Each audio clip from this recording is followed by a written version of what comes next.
फल हो।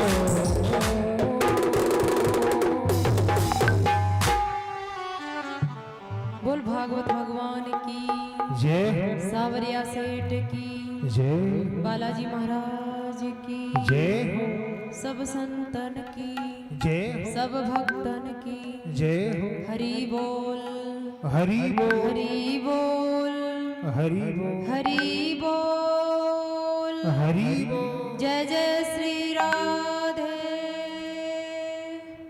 श्याम।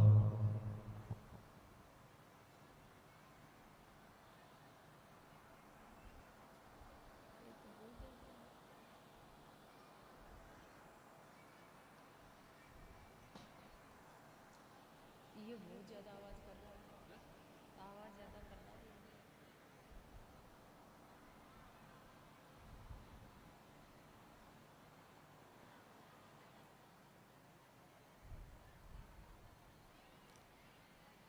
परम मंगलमय सच्चिदानंद घन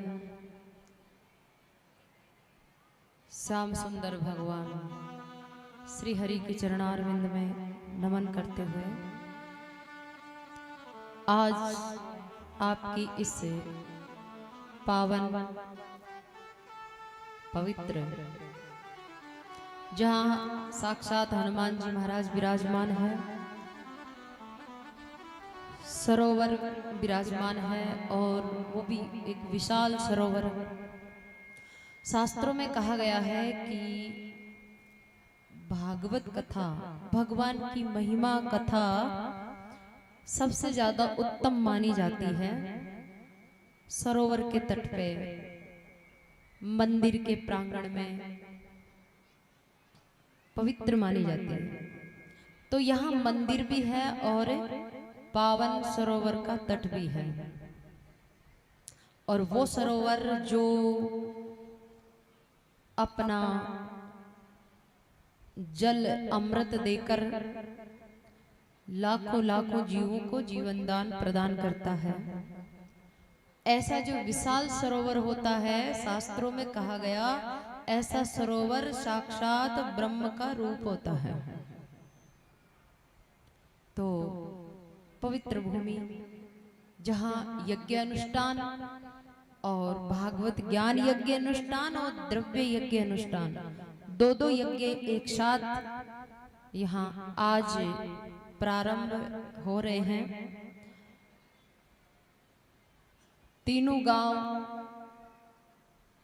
वैसे समस्त पूरा एरिया, जितने भी तन से मन से धन से भावना से जुड़े हुए सभी लोग धन्य हैं।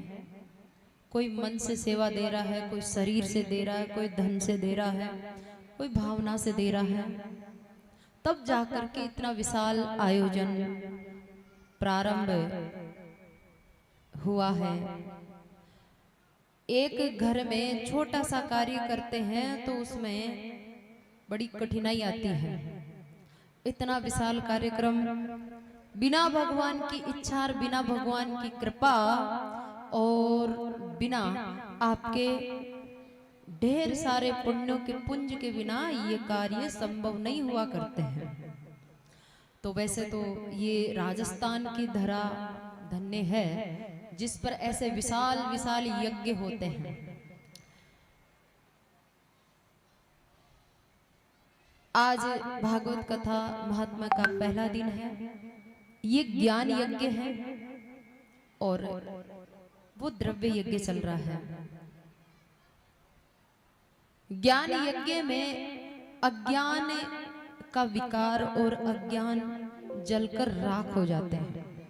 जैसे उस हवन कुंड में प्रज्वलित अग्नि में हम जो भी द्रव्य डालते हैं वो उस अग्नि में जा करके भस्म हो जाते हैं, उसी प्रकार से ज्ञान यज्ञ में जीवात्मा के अवगुण, दोष, कुसंस्कार, बुरी आदतें और अनंत जन्मों के अनंत पाप रूपी अज्ञान से उत्पन्न होने वाले अनेकों विकार ज्ञान की अग्नि में जल करके राख हो जाते हैं। तो ज्ञान यज्ञ जैसा कोई यज्ञ नहीं है। अगर श्रद्धा भाव पूर्वक इसको संपन्न किया जाए, श्रवण किया जाए तो आइए सभी हम चलेंगे भागवत यात्रा की ओर।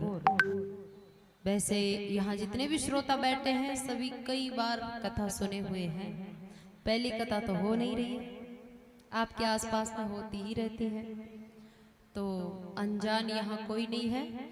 व्यवस्था बनाए रखें, कथा के बीच में अपनी मर्जी से जब आई उठकर इधर उधर ना जाए, पूरी व्यवस्था बना करके रखें, पूरी मर्यादा से।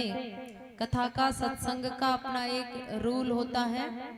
ये एक मंदिर है, ये सत्संग भवन है, और सत्संग प्रारंभ होने के बाद, भगवत महिमा प्रारंभ होने के बाद दूसरी कोई महिमा इस पंडाल में नहीं चलनी चाहिए। तो कार्यकर्ताओं से अनुरोध है कि इस पंडाल में ये बिल्कुल भी नहीं चलेगा कि आप अपनी मर्जी से जब चाहे तब उठ के जाओ और जब चाहे आओ। माताओं को शांत कराएं, कार्यकर्ताओं को दो चार को अलर्ट रहना पड़ेगा। ये बीच रास्ते में इतने सारे लोगों की क्या जरूरत है, बच्चों को सबको बिठा दिया जाए। ये बच्चे रास्ते में, पंडाल के बाहर जाके आप कुछ भी करो, यहाँ तो मर्यादा से रहना पड़ेगा, तो ही मैं कथा कर पाऊंगी, नहीं तो मेरे लिए कथा करना असंभव होता है जब बैलेंस ना हो तो कृपया आपसे हाथ जोड़ के प्रार्थना है कि शांति पूर्वक श्रद्धा भाव और प्रेम से श्री भागवत भगवान के चरणारविंद में अपना मन रखते हुए इसे ज्ञान अमृत का पान करेंगे तो भागवत जी का अच्छा सम्मान होगा और हमारी व्यवस्था भी खराब नहीं होगी। वैसे आप सभी बहुत अच्छे समझदार हो, ज्यादा कहने की जरूरत नहीं है। तो आइए हम चलते हैं भागवत जी की ओर। सच्चिदानंद रूपाय विश्वोत्पत्त्यादि हेतवे तापत्रये विनाशाय श्री कृष्णाय वयं नमः।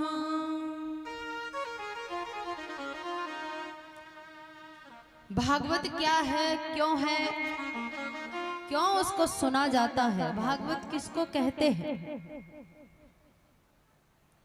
हर व्यक्ति के अंदर कुछ क्वालिटी होती है, हर व्यक्ति का अपना एक प्रभाव होता है, अपना एक तेज होता है, अपनी एक महिमा होती है। लेकिन व्यक्ति तो जीव तो माया में पड़ा हुआ है, इसलिए उसमें गुण भी होते हैं और दोष भी होते हैं।